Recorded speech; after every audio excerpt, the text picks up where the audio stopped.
Welcome back, everyone, to Vox Markets. My name is Paul Hill, and I'm delighted again to be able to speak to CEO Ian Strafford-Taylor and CFO Richard Cooper of Equals Group, a leading international e-payments and fintech platform. So welcome, gents. Hi, Paul. Hello, good afternoon. Yeah, well, big congrats on this morning's Oscar-winning results. Well, hold on. We haven't got up and hit anyone. No, well, I was going to say, in line with Will Smith from pretty Hollywood. Bloody close, though. No, exactly. In line with Will Smith's knockout performance on Sunday night in Hollywood. Ian, could you just kick off and just take us through how Q1 2022 is faring? Well, I have to say it's faring exceptionally well if you consider what's been going on around the globe in Q1. So we have had some headwinds. Conversely, because of the conflict in Ukraine, you do get some currency volatility, which generally helps us. But no, the Q1 to date, so I know we've, as of the numbers we've released, got another 3 days left, to be doing 13.6 million in the quarter so far is fantastic. We're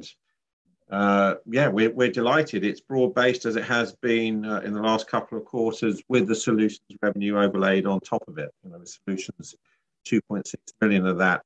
So strong trajectory upwards there, as there is across the whole business. So delighted. And what's that sort of like for growth then? Is it year on year? If you do, let's just assume that you've done 13.6 million up to the last 3 days of the quarter. So is that sort of like 200K per day or something like that?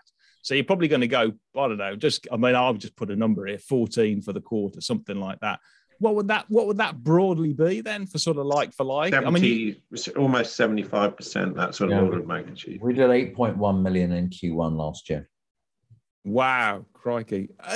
And so that run rate, just in terms of sort of like, over £1 million revenue a week, is it crazy to assume you're going to sort of like, I've upgraded my numbers this morning to, I think it's just over 57, but essentially you're on a run rate, if it's $1 million a week, just doing the maths at 52, aren't you? It's just, slightly more than 52, 55. Yeah, we're, as I've mentioned over the last couple of years, once bitten, twice shy. We don't want to count all our chickens before they're hatched, but we've got to be pleased with that run rate. We also have quite a lot of cool stuff coming later, or coming in the year. We've been working on something which will be deployed in April, which will be further boost to solutions capabilities and revenue. So we're optimistic. So yeah, there is no reason whatsoever that shouldn't be the case going forwards. But I think as we get towards the middle of the year, it'll be easier to make more assertions about where we think we'll be come the end of the year. But we can be nothing but delighted with what we've done so far. And we see no reason why it shouldn't continue.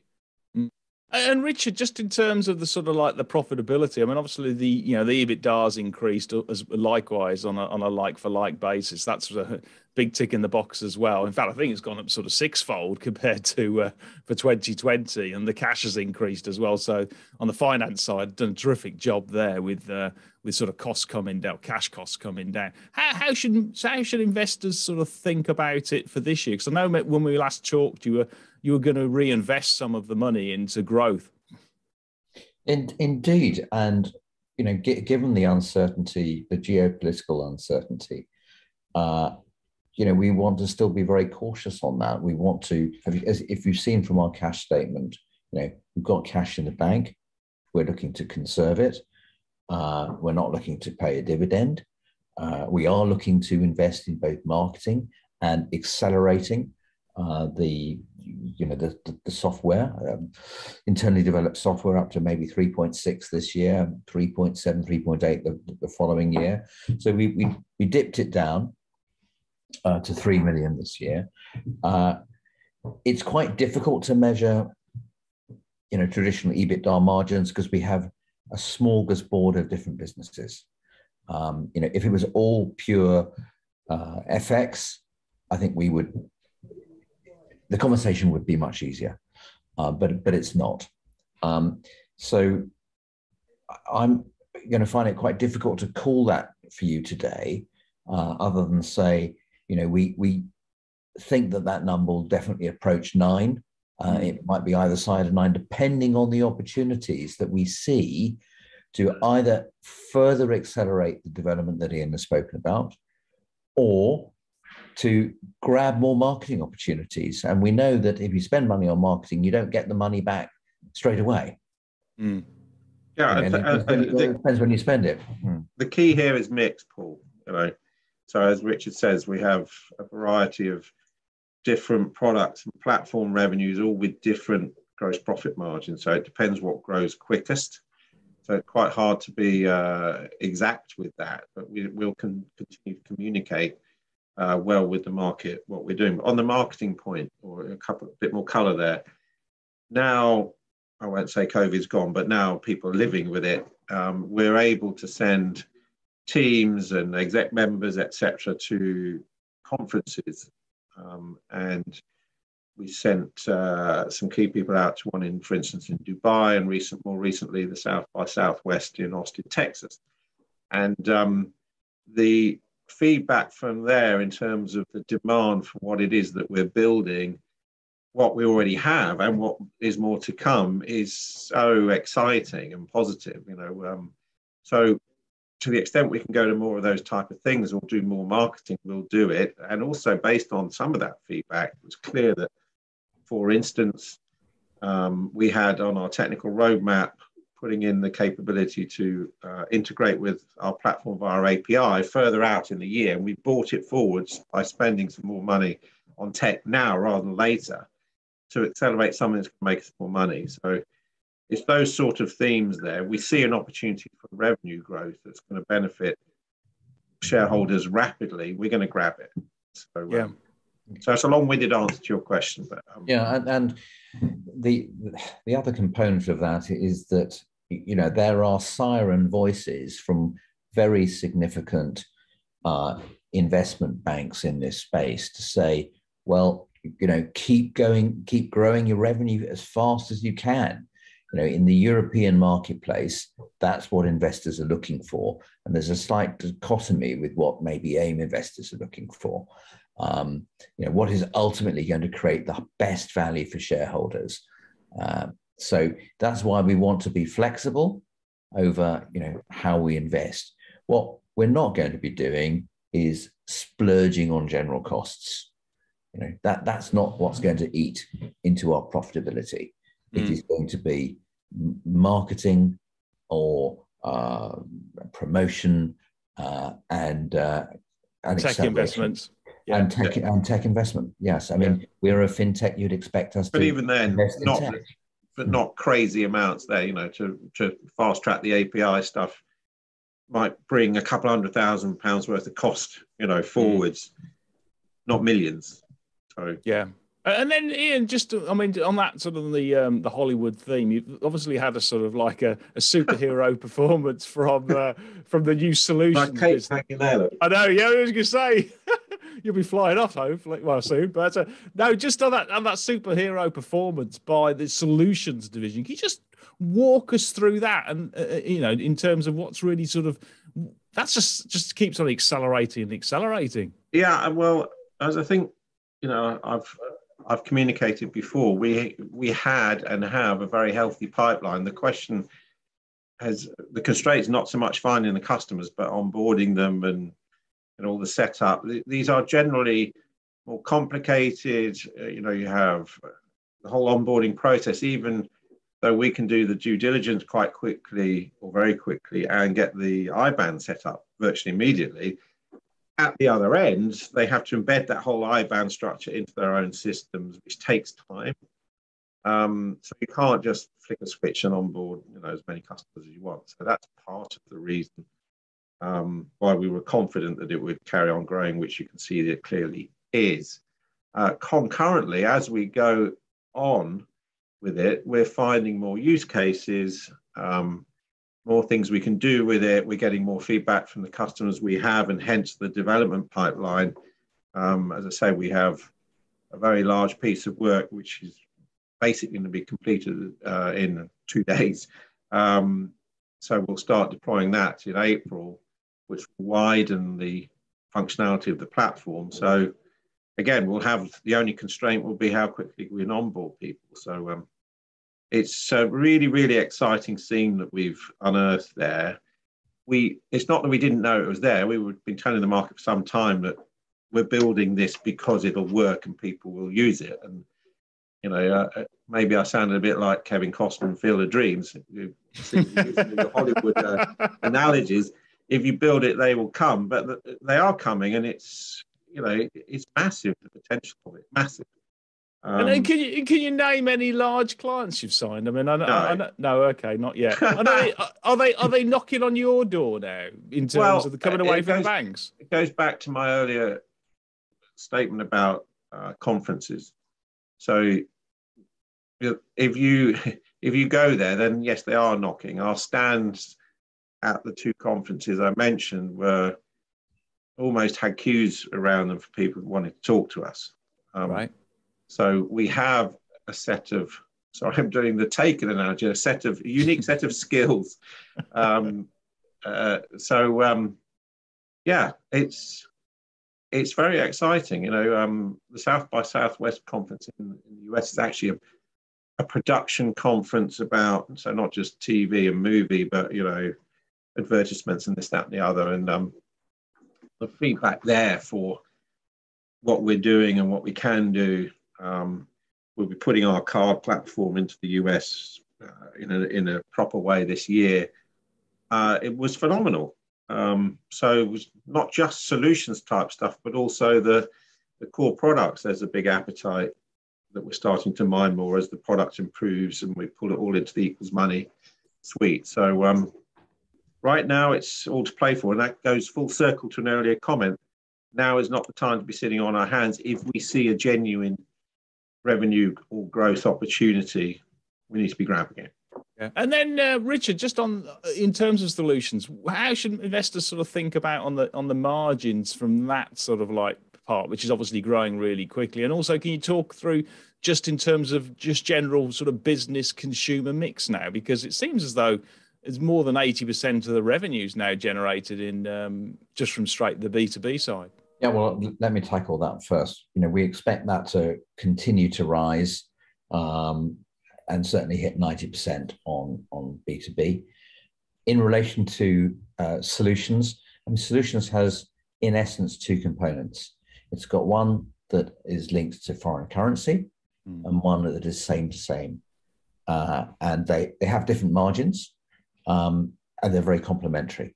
But on the currency side, and remember, this really only came to market in May, we generated 240 million of currency trades from 580 transactions, generating 2.5 million of revenue and a gross profit margin of 24%.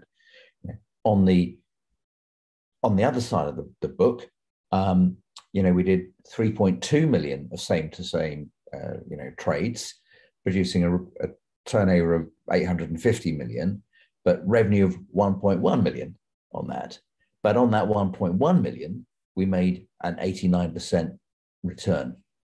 Wow, so, Contribution, yes. So it is a smorgasbord, which is why, you know, some people might say, well, there are a lot of numbers in your deck. And, you know, we sort of expect people to read through them and then come back to us later. You'll get a lot of questions, I can promise you. Well... Yeah, and the answer to that is always the answer is 63.7. Okay, but you know, in essence, if we're doing this, you know, year-end presentation now, our AGM will be around mid-May. You know, that should give us an opportunity to update the market once this year has properly settled in, and we can see a clearer run rate for solutions. You know, what is happening on FX, what's happening on same to same, and the margins emerging, because this is a nascent business, and you know, we're naturally going to charge a market rate for what we can, and that is settling down.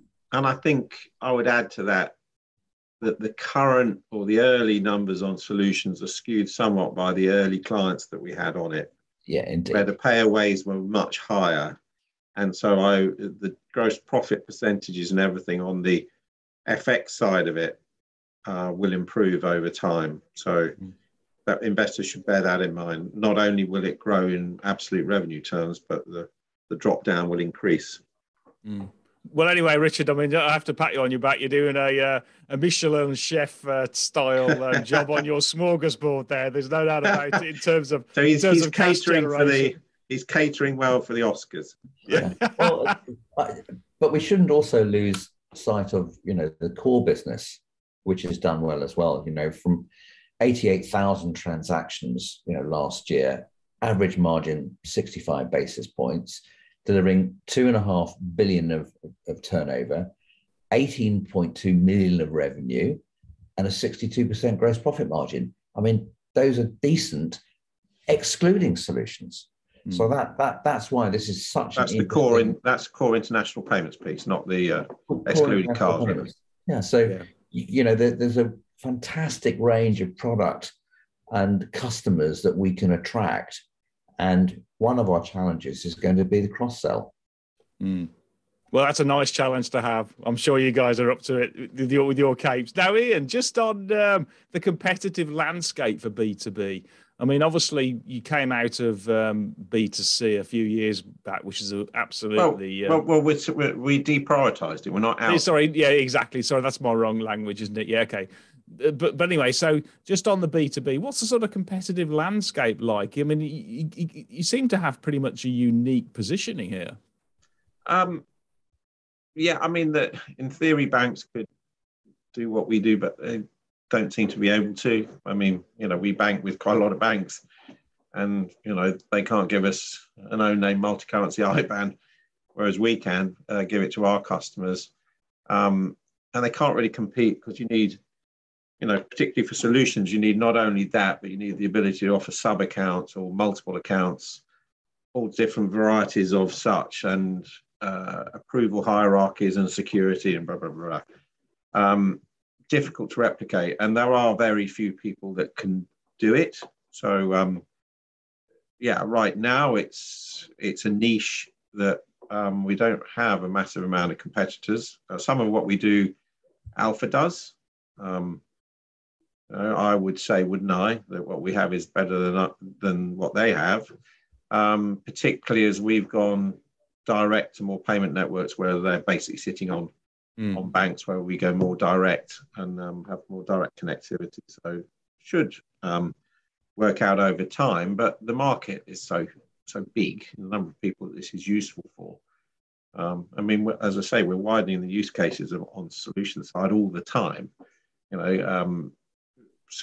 Corporate service providers, for instance. So any businesses that service corporates that are offshore somewhere, that have this need to onboard quickly and a very flexible platform, we can do wonders for them. And I don't want to big up any competitors. I'd rather just plough our own furrow, and hopefully investors can see the direction of travel on it.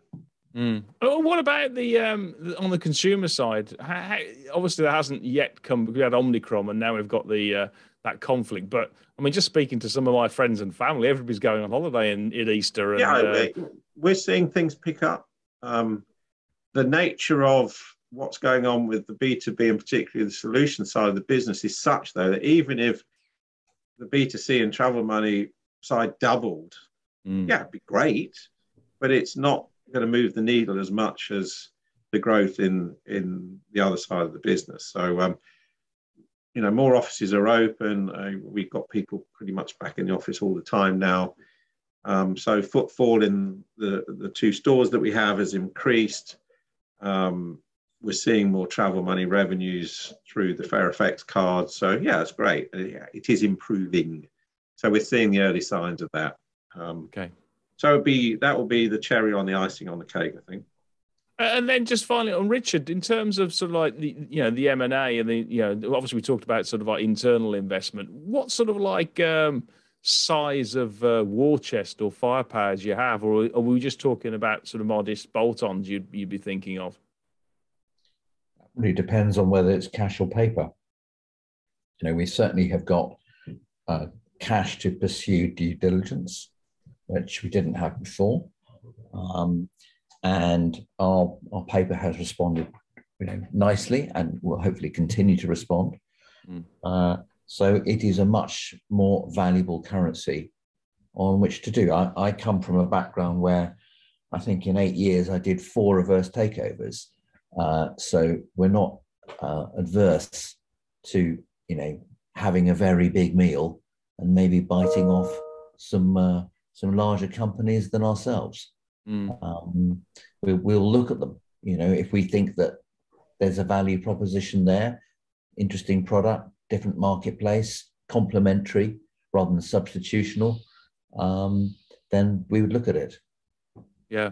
Well, I mean, just looking at your value, I mean, the shares obviously have done a lot better, than the market over the last 18 months, but still at 78p from my maths on a sort of forward estimate, etc. You're on about sort of 2.2 times or 2.3 times, I think, revenues, and the sector's sort of 4 to 5, even though it's sort of come off. So you've got a lot of, I mean, my fair value, just as a sort of like, I mean, I've got slightly less than 9 million for EBITDA and about 57 for sales and stuff, is 130p. The shares at 78. I mean, there's plenty of upside, no doubt about it. And I would highlight that to investors, because you may even find it, you get people knocking the other door if it stays at that sort of low price at some point in time. But hey, well, we certainly like the comments, upside risk. Yeah, well, that would be, certainly upsize opportunity, I think, is probably for investors. Now, Ian, just as sort of like the next few months in terms of possible news flow, I'm guessing is there an AGM, or is it just straight into a Q2 trading update in July? Yeah, exactly. So we'll say what we can around the time of the AGM. And yes, the next slated communication after that would be a trading update in July, and then the interims. And have you got any sort of these large one-off orders in your pocket at all? You're sort of like going to bring out those as like James Bond? No. Okay, yeah. But they have a habit. To shoot me. They have a habit. Yeah, I could tell you, but I would have to shoot you. They have a habit of, materializing rapidly, and that's how quickly you can do them. But as we sit here now, especially with everything that's going on, those sort of things are easier to do when there's absolutely free global trade going on. So nothing imminent. But we kind of don't need it, do we, right now?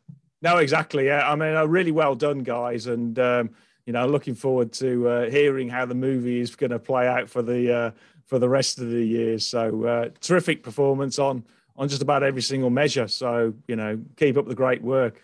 I look forward to chatting in the near future. Likewise. Thanks, Paul. Yes. Thank you.